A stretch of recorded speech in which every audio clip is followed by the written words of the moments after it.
Hello, hello, hello, everybody, and welcome to another edition of In the Spotlight.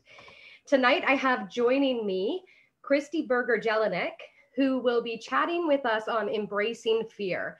Kristy is an alignment and mindset coach and a soul speaker who has set out to change the world by helping others dust off their intuition and reconnect to their spirit. She believes that our decisions are based from either a place of love or fear, and the habits that we have created set up our foundation to act from. Kristy shares how we can choose love more often than fear and how to change our habits to better support the mindset and alignment that we desire. So welcome, Kristy, and thank you so much for joining us tonight. I'm so excited to chat with you about fear. So can you tell me, how did you get started with all of this? Oh my gosh. I think as with everybody, there are points within our life that we recognize that things have to change. And it was for me 4.5 years ago, almost 5 years ago. And I was at a point in my life where I was just so sick and tired of being sick and tired. And I knew I needed to create change in my life, but I didn't know how. Yeah. I'm the mom to 3 young kids. I had a full-time job. My husband is a business owner, and we had a part-time business on the side. And I was involved in everything. I love being involved in my community. So I was involved in a lot of different boards and committees. So I was living this life that I thought I wanted, that I thought what I was supposed to be doing. And I had all the pieces of this beautiful life on the outside. But on the inside, I was so lonely and sad and overwhelmed. And I didn't know how to get off that hamster wheel. It's really, change is a choice, and it's about making the choice. But when we are living in this state of overwhelm and fear, we don't know we feel like every choice is the wrong choice because it's going to disrupt things. And we don't know what that means for ourselves and our families. And so I recognized I was at a point that the wake up call for me was when there were 2. A friend asked, if you could do anything for a day, what would you do? Time, money, distance isn't an issue. You snap your fingers and you're there. What would you do?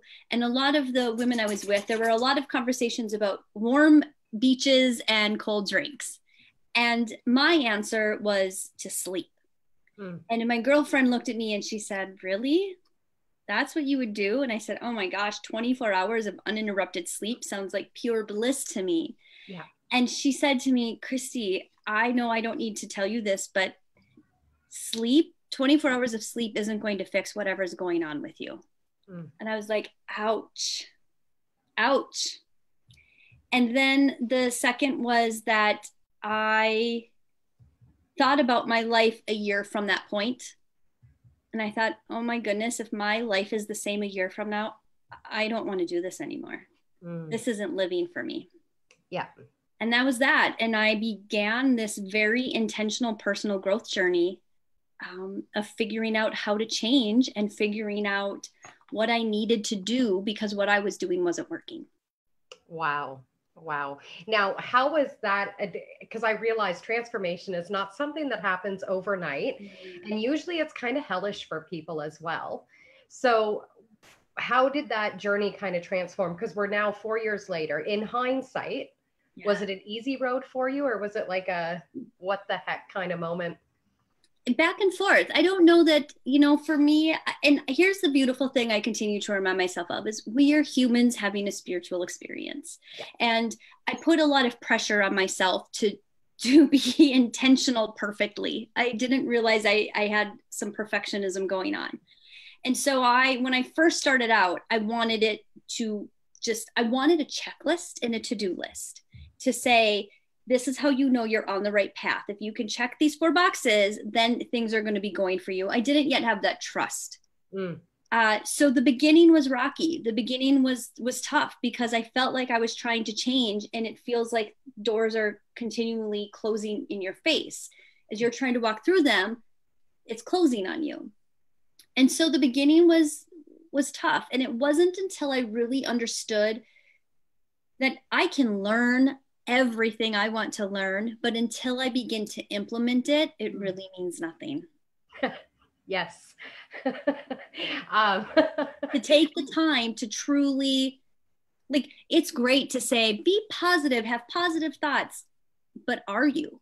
Are you aware enough with yourself that you can first recognize the negative thought and then either understand it or let it go and then move to a positive thought. It's not just saying to yourself, and I did that for a while. The beginning was about just pouring myself into positivity and personal growth. And so I was like, yes, let's be positive all the time. Well, that's not living either. Yeah. Yeah. So it was rocky, it's bumpy. And, but as you continue to go on and pick up more tools and use them as they fit you and then let them go and learn new ones, you begin to understand that it truly is a way of life. It's just not about trying to be positive. It's just not about making a decision to change and it's all going to change. It's really, truly living out the example every day. Absolutely. Absolutely. I was at a business conference one time, and the speaker that was there said a lot of people spend a lot of time collecting shelf help. Yes. And it goes on the shelf and you do nothing with it. And I was like, that's what I had been doing a lot, was just read, take in as much information, but then leave it in the book. So I think implementation is a huge thing. Now, I know you talk a lot about the choice between love and fear. So can you talk a little bit more about that and what that might look like for people? Yes. So I believe the other thing it took me a long time to understand is that change is, the tools and the concepts are very simple. And we often want to overcomplicate them because we feel like change is hard. We feel that in order to truly change big things, like when your life feels like it's in shambles, you feel like the only way out of that is to create massive change, quit your job, get divorced, move across the country, whatever it is. You feel like that's what you have to do. But in reality, it's about doing small things consistently. I say flexibly consistent because you need to give yourself grace in that consistency piece of it. But it's doing the simple actions every day that eventually create that new foundation. So I feel that it truly is so simple that it almost makes it's not easy, but it's simple. So if we can just break it down into smaller chunks, we can really begin to see that every choice we make is either made from a place of love and trusting or a place of fear and unknowing. And that's not to judge. That is not to be judgmental, to say you always want to come from a place of love and never from fear. That's not what that is. But to begin to just be quiet enough with yourself to know, am I choosing this because this is about joy, or do I need to look deeper into this because I do feel fear? And is this fear trying to show me something, teach me something, be with me? And there's something that really sticks out to me when we think about fear and love on these surface level, is that when we are in fear, John Maxwell says this, when we are in fear, we very rarely are ever at our best selves. Because when we are in fear, we are coming from lack and we are coming from unknowing and there's no control. And so we often tend to find a little bit of our worst selves in our fear. But these are beautiful moments to also stop and recognize where we are at. And then it's not about then shifting to love. That's not necessarily, sometimes that's the answer, but more of the time it's about the process then of peeling back the layers, peeling back the onion of where is this fear coming from? Yeah. Because the fear is always going to resurface until you can really dig into where is it coming from? What is it within me that is afraid of this? Sometimes it's habit. Sometimes it's simply because it's what we've told ourselves. It's the story. Sometimes it's an unhealed, we have some healing to do. And sometimes it's because we haven't really thought about it. It just is different. Absolutely. Absolutely. Because when it becomes just a reactionary, as soon as like that trigger kind of comes up and it's normal to react in a certain way, it can be very hard for the mind to differentiate, to go, I'm choosing fear right now because this is comfortable. It just goes, and we're in fear. Yep. Yep. or not even in fear, like, oh, we're going into like autopilot. Yeah. A lot of fear, a lot of our habits are created from fear. And it's simply because we live busy lifestyles and we don't take the time to sort of unpack it or to sit with it. So we just allow it. And then, there's, I love I don't always understand it, but I love to learn about the neuroscience and how our brains make these connections, because essentially these are all creating our habits. So we are all slave to habits. We just are. And, there's Agmandino, I believe, does these scrolls. And in one of the scrolls, he talks about, as children, we are slave to our impulses. As adults, we are slave to our habits. So if we're slave to our habits and we know that, why don't we put more effort and energy into creating good habits and be slave to good habits rather than bad habits? Or habits that don't, maybe not so much bad habits, but habits that don't support us, habits that don't allow us to live the lives we want to live. And so these connections, this autopilot, is about creating habits. And so this is another way you can look at love and fear. Love are the habits that support you and allow you to live a life that you want.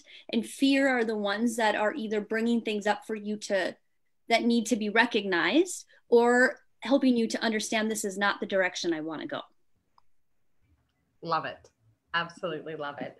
So when clients come to work with you, what do you find most clients are attracted to, or what is the kind of root cause that they're coming to you for? A lot of it is stress induced and wanting to just live more stress-free lives. But really, when we start peeling it back and talking about what's behind it, a lot of it is doubt. It's a lot of, I do say that this is about dusting off our intuition, because we have gotten so far away from knowing ourselves and trusting ourselves. And we live so much in our mind and allowing, logic, ego, whatever you want to name it or call it. We've allowed that to take over, and we've allowed society to take over. And so we have all these voices and all these competing things around us constantly, but we never become still or silent enough, because we have these things. And when we get bored, we pick these up and we fill our time. Yeah. So we're never allowing our intuition, our soul self, to come through, to speak to us, because we are occupying our time in so many other ways. Yeah. So I really help people just get back to that, begin to hear themselves again. I love it. I love it, because this is actually, it's a habit. Oh my gosh. And I've done myself where I'll say, I'm not going to go on my phone this afternoon, but then like 8 times I'm over to pick up my phone. And then I'm like, whoa, what are you doing? You said no to the phone this afternoon, but it's truly a habit now. But what a relief it is when you actually take that break from it to just be with yourself, or to just be with your kids, or to just be with your spouse, or to put it to the side and not think about it is, it's such a beautiful blessing. I thought it would be really hard. And at a retreat, a meditation retreat, we were asked if we would put our phones away for a week.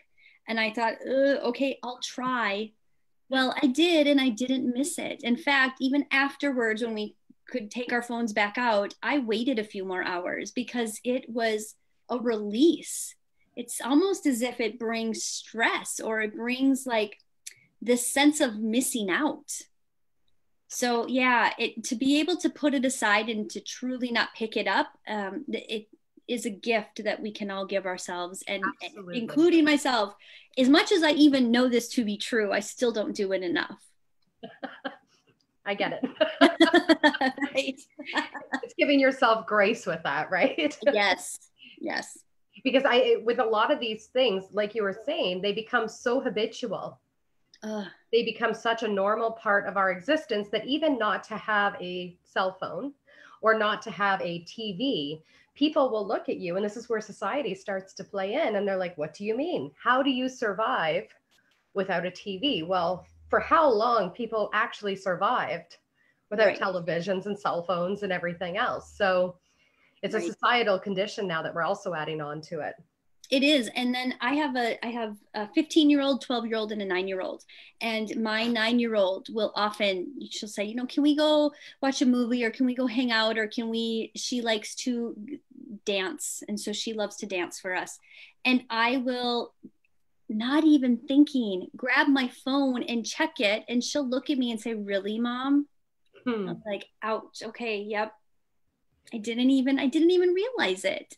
Yeah. And so she's pointing it out to me. She's kind of my mirror to say, "What are you doing?" And then it's I don't even realize it. So yeah, we have been so programmed. And I really think that, children from babies know to pick up a phone and start pushing it because that's what they see.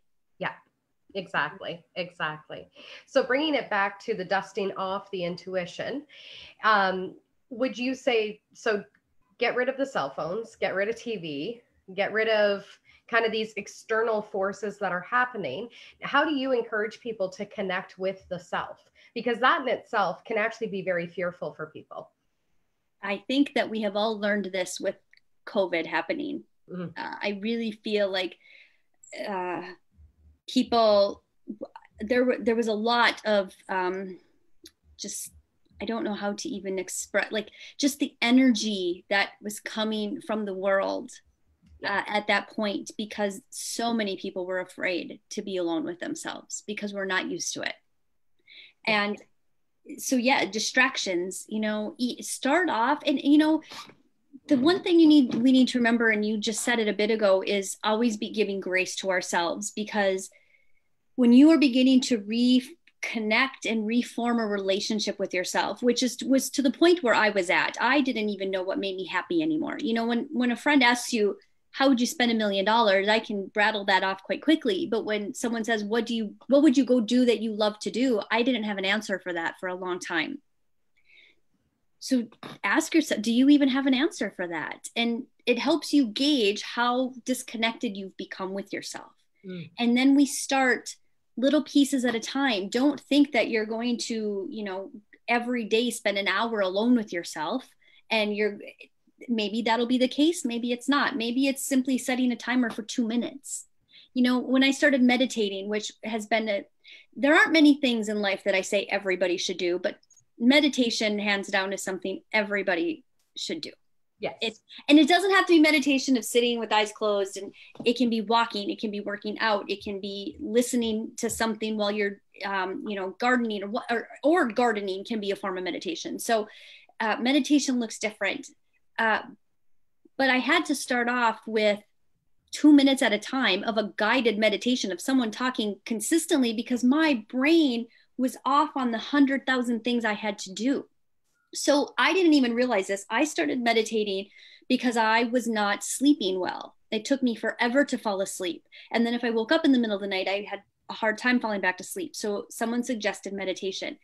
So I'd listen to 2-minute meditations, guided meditations, and I started falling asleep to them. And I did that almost every single night. And sometimes I would listen to it once, sometimes I'd have to listen to it a number of times. But I'd eventually fall asleep. And then what I found is about, 4 months into doing that, one night I laid in bed and I just instantly relaxed. Like I instantly went into the state, and I thought, oh my gosh, my body, I just trained my body, not even knowing, to now when I come to this space, this is where I let everything go. So I began to train myself without even realizing it. So when people do start meditating, I tell them, if it feels hard, if your brain doesn't stop spinning, then listen to guided meditations, because they'll continually prompt you and continually bring you back to present and continually remind you to just breathe. Yes. And that's how you begin to train yourself. This is how you begin to create a good habit. I absolutely love that, because I think for a lot of people, when they think of these changes, so for yourself being able to sleep, it's like, I need to figure it out. I need to figure it out. And something so simple, you ended up figuring it out without putting any effort into it whatsoever, other than putting on the guided meditation and listening to it every night. Yes. And that's how easy it is for us to break those habits. It is. And I think the other piece of that is releasing the expectation, because if I would have laid down in bed and wanted meditation to help me go to sleep faster. Like if I had the expectation that it was going to work and it wouldn't have worked in 2 weeks, I probably would have said, it doesn't work for me. Mm. But I didn't have that expectation. I didn't realize this at the time, but not having that expectation is what allowed me to continue doing the work, because I wasn't concerned that it wasn't working. Right? I just did it because I didn't know what else to do. I was kind of desperate. So I think this is another thing. When we are in fear, we want changes now. My husband's a chiropractor, and when he first started, I helped him out there, and people come to the chiropractor when they're in pain and they want it fixed now. And if you say, I'm sorry, you can't get in for 2 days, that's devastating for them because they need it fixed now. And I think when we are living in fear, we often push ourselves to that point, to our, I don't know if you want to call it your breaking point, your end point, your bottom. We push ourselves so far that we feel like we are so desperate for change to happen immediately. Mm. And when it doesn't, then we think it doesn't work, or we think that it doesn't work for us. But in reality, those expectations, like my husband will say to people, they'll say, how long do I have to come in? How long till this is fixed? And he will say, how long have you been in pain? 6 months. Okay, no, double that. To heal yourself, to allow yourself that time. And I feel it's the same thing spiritually. Like we're so desperate to change, but we somehow have this unrealistic expectation that it will happen overnight. Yes. And this is a life journey. This isn't, I tried to find the checklist to break it down into easy steps. It doesn't exist. It's a journey, and we change. Once we figure ourselves out, once we become comfortable at a level, things begin to shift again. So it's not about just getting to a destination either. It's about figuring out how to walk the journey. Beautiful. Absolutely beautiful. Because what you're saying is, it rings so true for me. Because when I first started my own healing journey, I know I was looking for that magic pill. I was looking for the quick fix to end all of the pain that I'd ever experienced, jumped into the be positive train, all of that, thinking if I think positive thoughts, all of my pain will go away, And I think it's so important for people to hear that we realize now that it's BS, and that it's a healing journey. It's not a healing day and tomorrow everything is fixed. It's just showing up for yourself every single day. I tell people when we begin coaching that this isn't about me telling you the steps to take. This is about creating your own foundation. Mm-hmm. And so you need to know that the work, what we call the work, is when the uncomfortable, crappy stuff is coming up, that's the work. Because that's your opportunity to become aware and curious. And we already have a foundation. Our goal is to strengthen that foundation. So I say to them, we're not going to alleviate pain and sadness and fear and doubt. We don't alleviate those things. But the difference from where I was 4 years ago and where I was now is 4 years ago when something would happen, I'd say my terms are, I felt like I was going down the rabbit hole, that I didn't know how to stop it. And I would let my mind, why does this happen to me? Why is this so hard for me? Why can't things, you start that whole pity party. And I felt like I'd fall down the rabbit hole and I never knew how to stop the fall. Yeah. Whereas now when things come up, I still feel the sadness and the pain and the anger and the fear and the doubt. But now I can recognize that I'm in that space. I also know that I need to give that space acknowledgement to, okay, I'm in fear right now. And I know that the best thing for me to do is to go be alone, because if I continue to be around people, this is what's going to happen. I am aware enough now of my patterns that I can shift and adjust. Sometimes I find myself still doing those things, and then the grace comes in, where you learn to give yourself some grace, back the truck up, and then start again. So the difference is that before it felt like it was never ending. Before it just felt like this was now how things were. And now it feels like, okay, no matter what happens, this too shall pass. Love it. Absolutely love it. So when clients work with you, then what kind of results can they expect to kind of, I don't even want to use the word expect, what kind of results can they hope for? The greatest gift, I believe, that we can bring forward, that I can share, is truly to help people become aware of themselves, to begin to hear that voice, whether that's the voice in the back of your head, the voice in your gut, the voice in your heart, wherever it comes from, to truly get in touch with that voice and then begin to learn to trust it. That is what I feel, because no matter what I say, right, Catherine, we know this, we could write a playbook. Playbooks are BS. They're great tools. They're great to pull from, but they are not the magic pill. There's, in my opinion, no such thing. What works for me is going to be different for you. But I also love pulling a lot of people in, because what I say and you repeat it, people are going to hear a little differently. And I think that's the beautiful part too, is connecting people to other sources to draw from, because then they're hearing the similar message, but in different ways that connect with them in those moments. Oh, absolutely. And there's nothing more expansive for the heart when you've listened to one person say something and then someone else says it in a different way, and you're able to go, oh, that's what this person back here meant, but now I understand it. Because sometimes one person needs to plant the seed and the other person has watered it, and then the other person becomes the sun, and suddenly the growth has happened. Absolutely. Absolutely. And that is such a beautiful process. And then there's so many learning moments in there. So once we do have the oh moment, then you begin to go back through your journey and you can start connecting those pieces. And that helps with a greater awareness then. Love it. Absolutely love it. So how do you help clients recognize this is my fear that's coming up right now versus this is my love that's coming up? That's a really great question. Listening, almost as if you give them permission to just sit and listen. Because again, I feel like especially as moms, we want to fix things.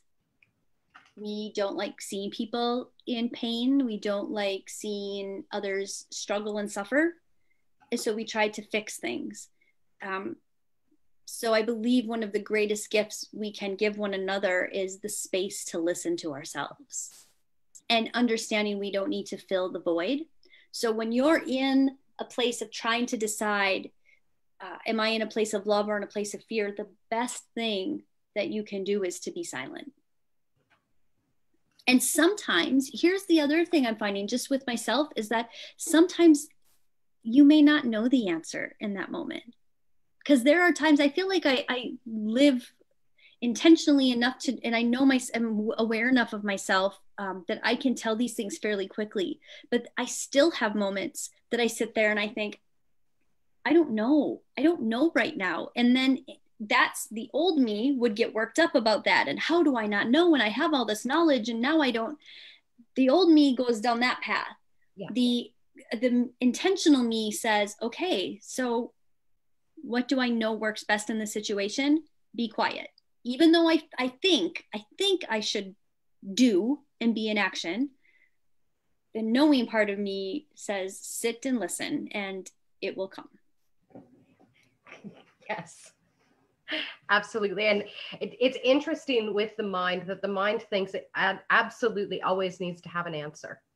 Yes. It needs to know why this issue is coming up in the first place, how we're going to figure it out, what are all of the details, everything needs to be lined up, or at least that's the way my brain functions as well. It needs to know. And the past 3 days, I've been in a process of just going, I don't actually know, just as you're saying, I don't actually know the answer right now. So I can't do anything right now. And I'm okay with just not knowing. Yes. And it's beautiful. And it takes time to get here. Oh, absolutely. So, I again put all these unrealistic expectations on myself, and I would think that, oh, I'm 2 weeks into this course, on this life course, and they're saying sit with it and let it just be, and then you do, and you're like, this makes no sense and this feels awful, and this is 4 years of sitting and listening and sitting and listening and sitting and listening. This doesn't happen overnight. This is truly, and I think this is another gift I really try to impart on with the clients I work with, is to tell them, I know that this feels counterproductive. I know sitting and listening feels counterproductive because you feel like you have to fix and do, but the listening is where the awareness comes from, and the awareness is where the freedom is. Absolutely. Absolutely. Because in listening, it's like you connect directly up to where the greatest answers are. Yes. Yes, absolutely. And we have to give ourselves time and space for that. We have to. We live in a world where things happen, you know, we have Amazon, and we don't watch. My children, if we didn't have a paid version of something and they had to watch commercials, oh my gosh. And they were like, what is this? This is not okay. Like, oh, our society, we just live in this instant gratification and we want it, so let's get it. And so of course our intuition is getting booted out the door because it's inconvenient. It's inconvenient to sit and listen. Yeah. It's inconvenient to get to know ourselves. And we're trained and programmed to push through it, you know, drive through it. Oh, your feelings, we don't have time for feelings. And it's programmed inside of us. And so part of my journey, easily the first year, if not the first year and a half, was about unbecoming who I had created and who I thought I should be. So that was a huge learning lesson. That was huge for me to learn and understand that, because I just wanted to fix and do and be. And the first year was truly about unbecoming all of those things. Before I could even begin to understand, I had no idea who I wanted to be. And that felt like failure. Like, how do you not know who you are? You know, how did I become so disconnected from myself that I didn't even know who I was? But allowing the process to unbecome was a huge part of my journey. Absolutely. And I think I don't want to just categorize all women in this that are mothers, but I do believe a lot of women, when they enter motherhood, they forget who they were and they become this person's mom, you know? And so everything becomes centralized around the children and children's activities. I've been a football mom, a volleyball mom, a wrestling, do you know what I mean? And you take on these different personas for what your kids' interests are.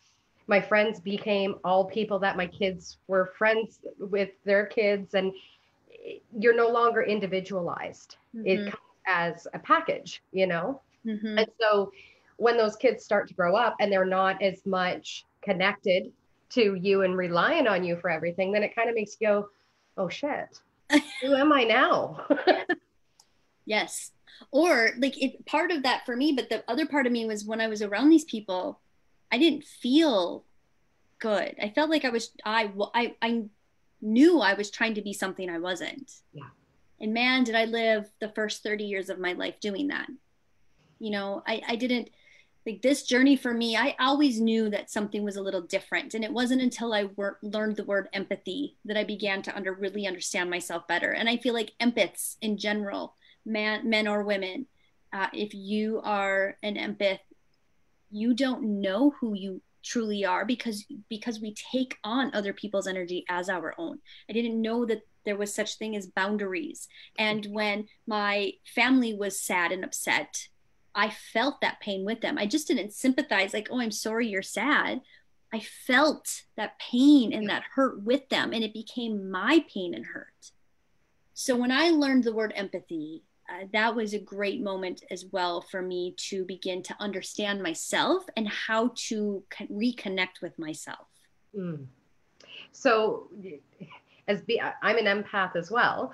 Do you have any tips to share with people about learning that kind of boundary? Because it really comes down to these boundaries that we put up for ourselves, and even for those other people around us as well who might be feeling emotions, and we just kind of come in and we go, let me take those. Yes. The best advice that I can give and that I use for myself is become curious, first of all. Again, this isn't something to fix. This isn't something that is wrong with you or that is wrong with other people. Like we tend to want to categorize things. So become curious and begin to understand. If you notice, this is how it started for me, is I would notice that after I would be with somebody or I would say something or I would do something, I would get a really strong hit of like, oh, I was happy then. I seemed to be happy then. And now I feel like crap. Why Yeah. do I all of a sudden feel like crap? Or vice versa. Like I felt like crap there and now I'm away from it and I feel okay. I feel good. Yeah. Those hits really started to connect with me. And I'd be like, ooh, that's interesting. How did I have such different reactions? Because I thought here I'm thinking like I'm a moody person, like I'm a crazy moody person. I was just happy and now I'm sad. What is going on? Yeah. So I became curious about, okay, what happened there? And so I would begin to retrace my steps. This really helped me with negative self-talk. This is another huge part working with clients that I don't think many people are aware of how negatively they speak to themselves. So this is a process you can learn with negative self-talk too, is I would say something negative and not even really hear it. And all of a sudden be like, oh, I feel icky. What just happened there? And I would begin to retrace the steps. And then I began to understand the person who I was considering one of my dearest friends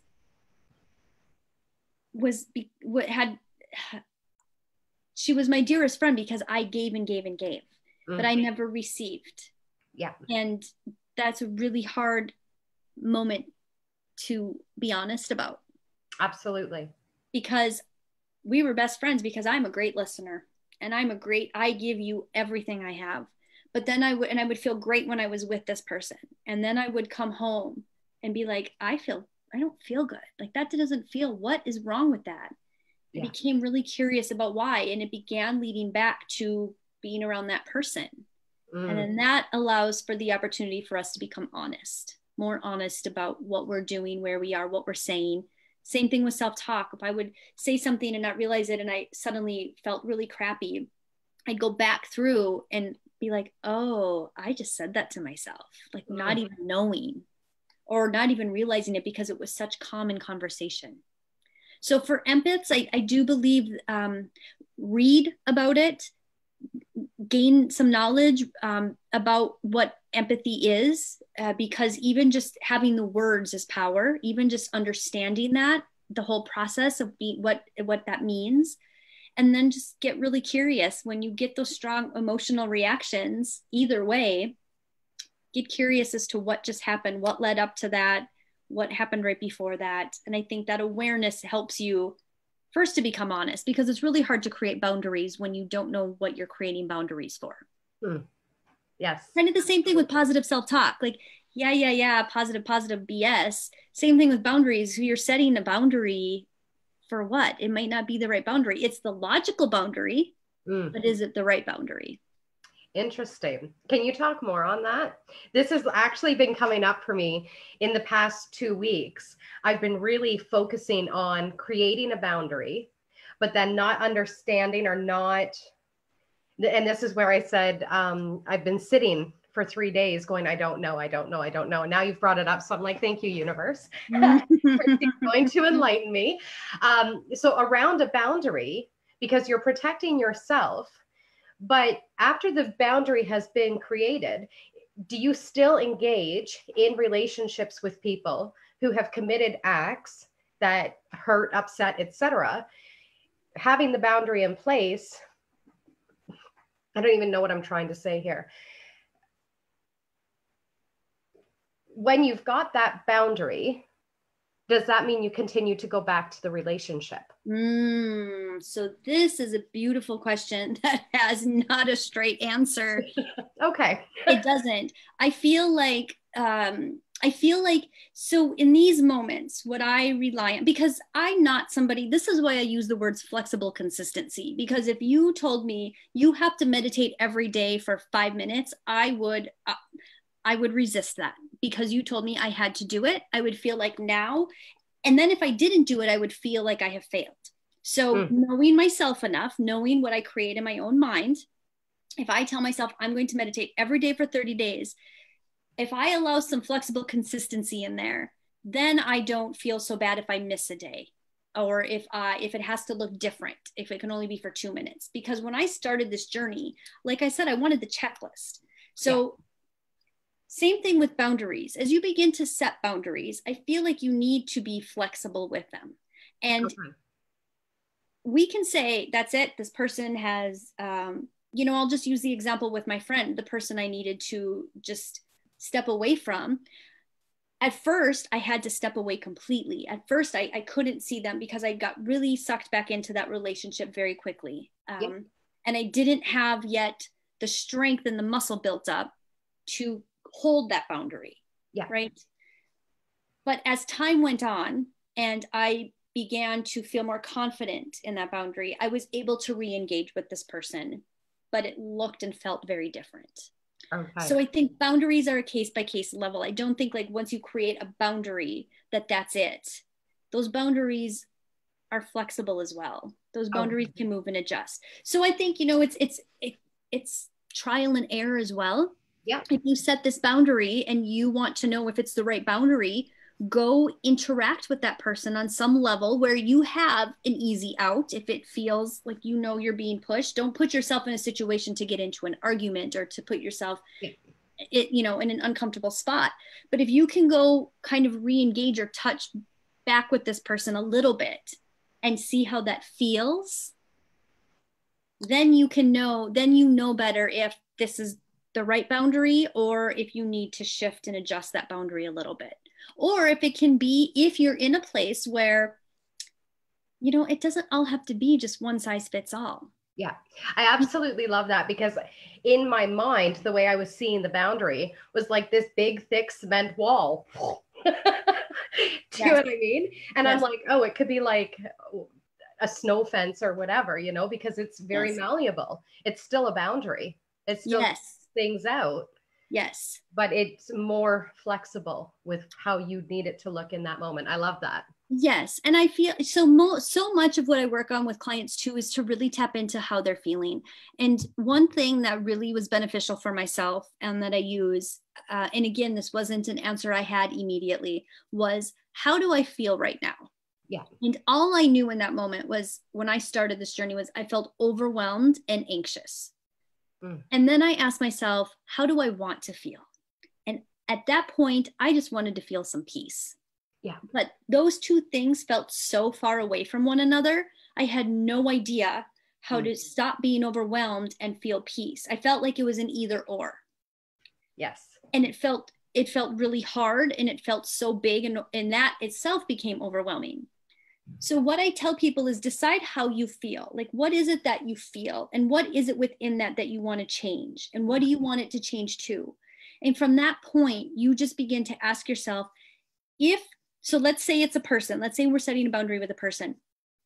If talking to this person, so if you're asking yourself, should I talk to this person? What boundary should I set? If you create this in your head and you say, if I talk to this person, am I going to feel more overwhelm and anxiety? Or will I feel some peace? And if the answer is talking to this person is going to bring you more anxiety and overwhelm, don't talk to them. Yeah. If doing something, I always talk about the sweet little church ladies in my town. And when there's a funeral, they call and say, can you please bring a salad? Can you bring cookies and bars? And I always felt like I needed to say yes to that because I volunteer. I know what it's like. It's difficult to get people to do things. But there were times, so this was a boundary I was setting. And at first I said, that's it. I'm done. I'm not baking bars anymore. I can't do this. I'm too busy.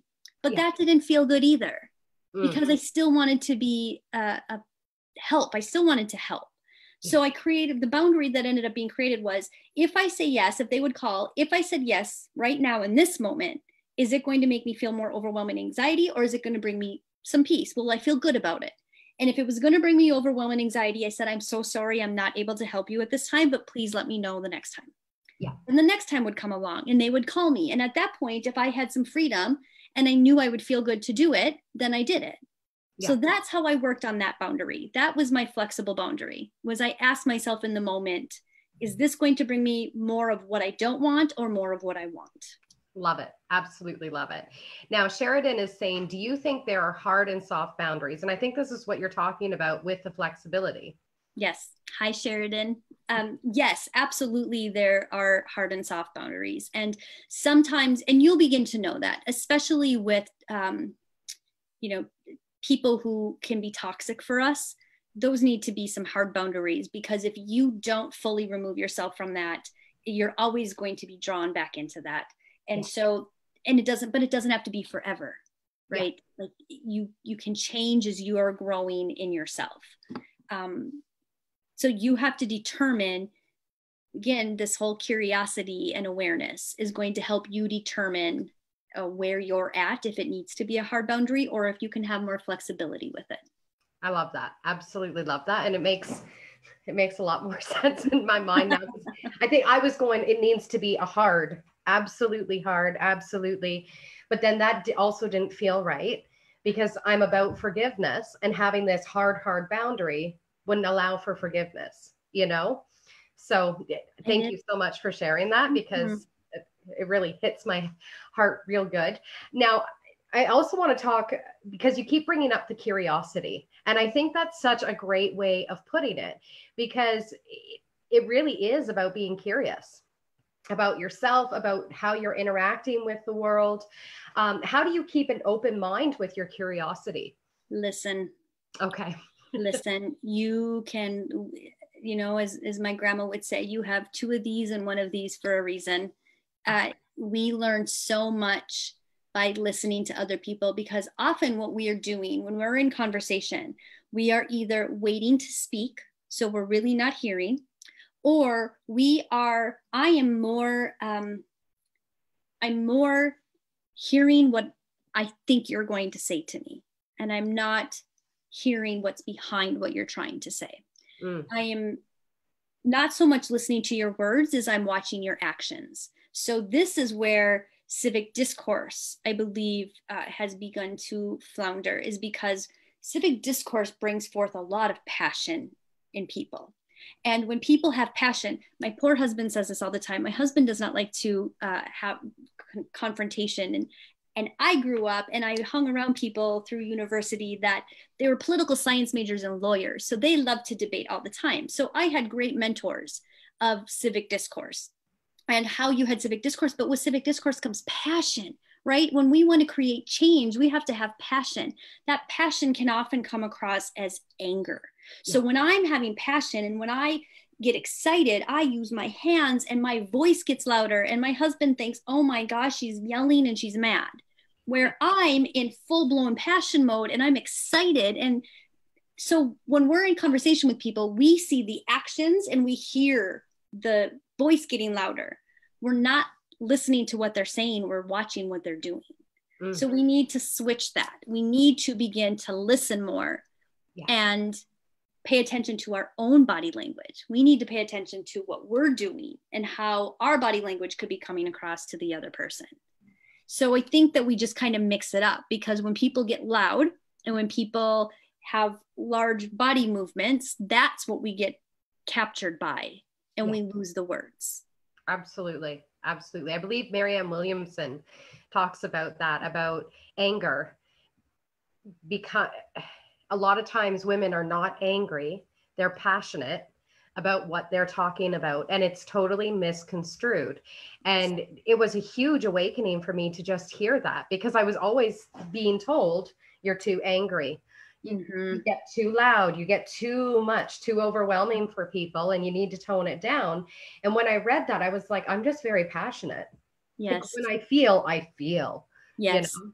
So the beautiful part with what you just said is that then when you add the listening piece, so then when you know that about yourself, right now, I'm not so worried about trying to convince you. I know that I have passion and I'm sharing from my heart, but I can also listen from your point of view, because I really find that I love conversation and I love speaking to people who I disagree with, because I find that I learn no matter what. And it's one of two things. Number one, I hear something I maybe hadn't thought of before. And that person brings forth an idea that I can say, oh, you know what? Thank you, because that has never crossed my mind. Or the other side is that I just become more solid on my own belief. I now really know that I feel this way because I do disagree. And so it helps me solidify my own belief. But curiosity and listening go hand in hand. And We can't really be curious unless you are truly listening, because again, it's about being silent and hearing what is truly being said and not trying to have a response. Again, we're not trying to fix it. We're not trying to convince anybody that we're right and they're wrong. Yeah. And I think the beauty of what you're saying right now, because we're living in a day and age where everyone has an opinion on everything, and people are very easily feeling offended by anything that is a differing point of view of their own, without listening or engaging in conversation with people to understand that point of view that the other person is bringing. And again, with that curiosity, it can help branch new relationships and help us to heal parts of ourselves that we weren't wanting to look at. Because if we're offended, there's a reason, there's something inside of us that's going on that needs to be looked at, you know? Absolutely. And when we're curious and we listen, we truly find that we are all so much more alike than we are different. We all have fears. We all have doubts. We all just express them very, very different ways. And when you can begin, and this is a difference of hearing and love versus fear as well, is when you can release your expectations of the conversation or the other person, or what you want, what you're trying to control about the situation of them hearing you. If your only goal is for them to hear you, you're coming from fear and doubt and lack, because you don't think that it's enough. So you feel like you have to be louder or be angrier for them to hear you. But I think you are spot on that we live in a society where everything is categorized and it has become us versus them. Yeah. And if we would allow that to drop and just truly ask questions, because we are curious and we just want to try to maybe understand a little bit of how, because there are people I think, you are crazy. How in the world could you possibly think that? And then I sit down to talk to them. And if I were to talk to you and you and I agreed, and this person was over here and we didn't talk to this person, you and I can go into a whole tailspin about how crazy that person is and categorize that person as different and strange and weird. And we're right, and we're in our safe space. Yes. Right? But then you bring that person in, and if you can truly ask out of curiosity, you can begin to see, okay, this sounds so crazy, but it's as simple as, okay, I can see them as a human now. They're not them. They're not different. They are a human. Yeah. And I still don't agree with them, but now I can understand their space and where they're coming from. We just have different viewpoints on it.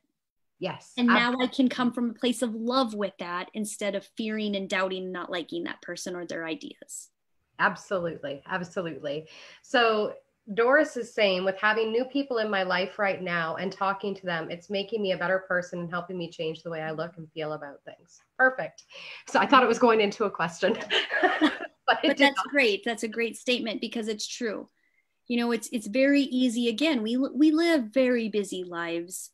And it's so easy to go on autopilot and just stick to the norm and the routine and what we know. And so sometimes even, you know, I will even find there are these moments where I go into learning mode, or like I need to just go into self-reflect mode.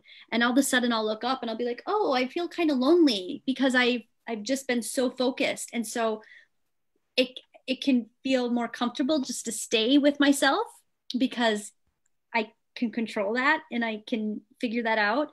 But it's those beautiful moments then of introducing new people back into your life that you can begin to implement the things that you've been reflecting on.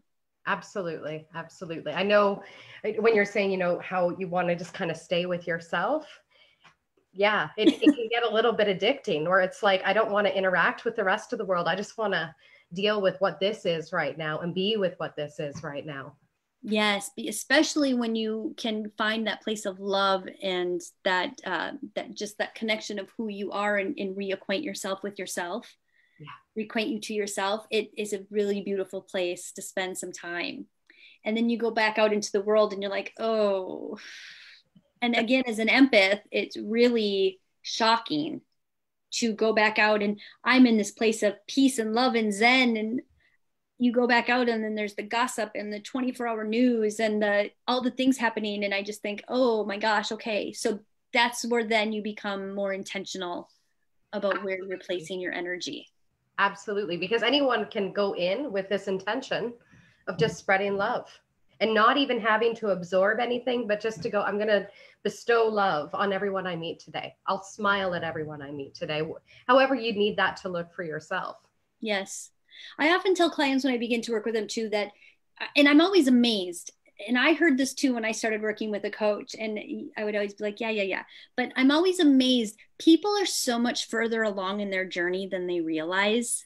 I think that you seek a coach when you get to a point that you know there's something more there, but you just don't know what it is, or you feel stuck, or you feel, you just feel restless about something. And I feel like then that's when people will reach out to me and we have these conversations, and I tell them every time, you are so much further along than you realize. You just don't know it or believe it yet. So I always offer my belief. If you don't believe yourself yet, just take my belief in you and let's keep walking forward with this, because we already know the answers inside of us. We sometimes just need to uncover some earth and some dirt to let them shine again. I absolutely love that. That's beautiful. Now, what would you say is your inspiration for the work that you do? Helping people. Okay. Fully and truly, I have no better answer than I have always been somebody guided, and I receive so much joy in seeing somebody else have a moment, an aha moment or a breakthrough or a moment to realize like, oh, I got this. I can do this. I'm often in leadership positions, and I tell people that in leadership positions, I never feel that I'm the only person who can do that job. As a leader, we are there to build the people up to take the place. Like we need to build the leaders with us. And so I feel this with coaching as well, is this isn't about creating this dependent relationship. Yeah. It's about allowing you to help figure out what you need, and then help you find the tools to make that happen. That's so awesome. my source, I've John Maxwell, again, to go back to John Maxwell, I had the fortune of hearing him speak for 3 days. It was extremely overwhelming, and I have pages and pages of notes. But the one thing I walked away from it, overwhelming in a good way, there was so much information. Yeah. But the one thing I walked away with was creating daily habits. And again, these are not to set us up to fail, so flexibly consistent with them. But my 5 daily habits aren't about necessarily doing, but my 5 daily habits are, if I know if I do this consistently, that it is going to help me get to a better place. So my daily habits are journaling or reading or learning, hearing new content, hearing something, listening to your calls is part of that. Another for me is meditation. Another for me is physical activity. I know if I move my body, I am going to feel better. Yeah. It's not about losing weight or being physically fit. I just know that being active allows me to feel better. And if I do it, I'm going to feel better. If I don't do it, I'm going to feel worse. Yes. So good habit, if I know that. And my 5th one is activating my body with supplements that help me, and with food. Yeah. And then the 5th one for me is bringing a smile to somebody's face, doing something kind for somebody. That is truly the reason why I do what I do. I love that. I love that. Now we are coming to kind of the end of this. So my last question for you is, what would you like the world to know right now? The entire world was listening. I would love for the entire world to know to just breathe, and you got this. We may not know how, we may not know what it looks like, but you got this. And let's begin together to take the next right step for ourselves, because from there is no lack, or there is no need or want. It's just what is in this moment. And as simple and naive as that may sound, I truly feel like it is the first step to our healing. To even just be able to say, this is the next right step for me. Yeah. And feeling that. And even if that step is right now, it's to go take a nap. That's the best way we can serve ourselves, is by listening to what the next right step is. So breathe. We just need to keep breathing and be present, and be kinder to ourselves and to one another. I love that. Absolutely love that. Let that sink in, world. Thank you so much for joining us here tonight, Kristy.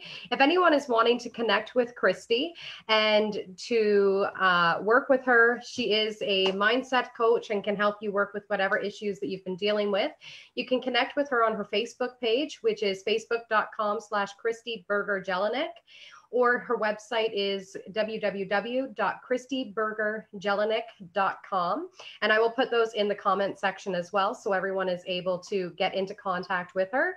Do you have anything else that you wanted to add, Kristy? Just thank you so much, Catherine. And thank you for creating this space, because you have given so many people an opportunity to not only use their voice, but to just come to the table to be curious. You know, every week I come to listen, or as often as I can, I come to listen. And I'm just always curious about these people you're bringing to the table. And it gives me so much hope and joy. So thank you for doing what you're doing and spreading your light. Thank you. Sorry, my heart just went, whoo. You're doing such beautiful things, such beautiful things. Joining us next week, we have Sarah Hughes joining us again from The Conscious Passenger, and she's going to be talking to us about revealing the hidden roots behind behavior, which is going to be a really cool conversation. So I hope you guys can join us next Tuesday night. And Kristy, thank you so much for joining us tonight and for sharing all of your beautiful wisdom, especially the stuff around the boundaries. I really appreciated that. Thank you, Catherine. Good night, everybody.